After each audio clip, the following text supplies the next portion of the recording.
Somewhere right now, Stephen King is sitting in a quiet room. The lights are low. The atmosphere is moody. He places some vintage vinyl on his high-priced turntable, slowly moves the needle over, and once again, as the music starts to blare out, music designed to feel like dread, King yawns, takes the needle off of the record, and thinks to himself, blah. So, let's imagine another scene. Stephen King walks into a dark theater in 1963. A horror film is playing. People are screaming. They love being scared. Meanwhile, a few years later, a new band notices the same thing and said, what if we did that with our sound?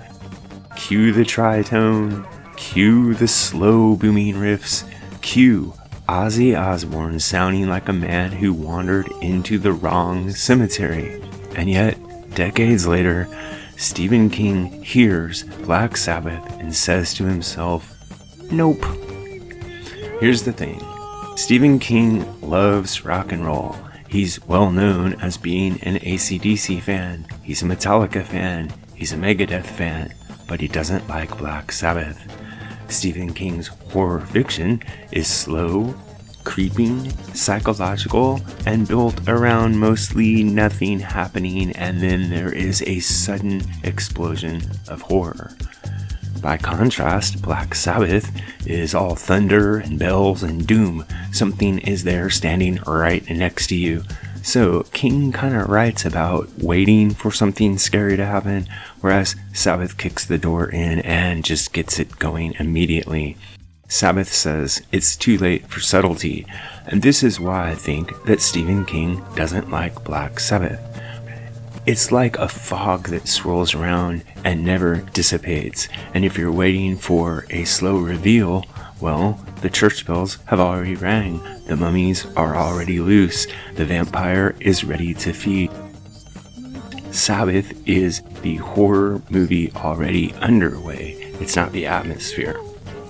This is the essence of horror and dread in music. But on top of that, it is mastery of terror by the musicians who made it.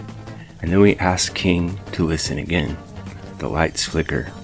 Rain starts tapping on the window. An opening Iommi riff hits, and suddenly he realizes this isn't noise. This isn't even heavy metal.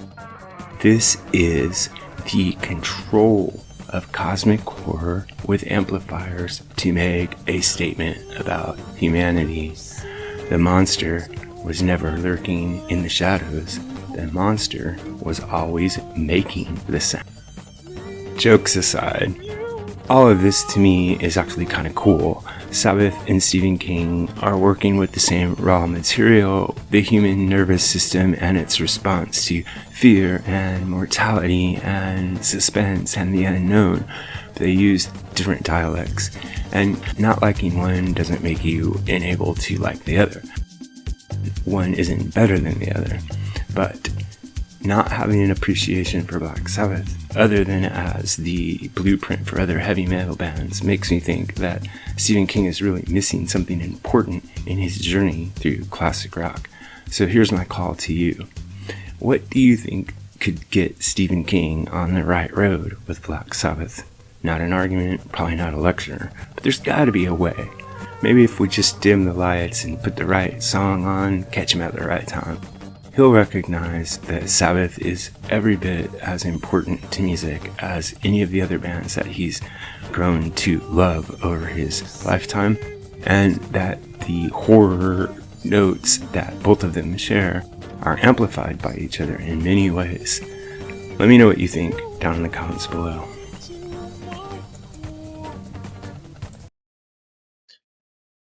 Music Guru here, asking you to help us on our march to 10,000 subscribers.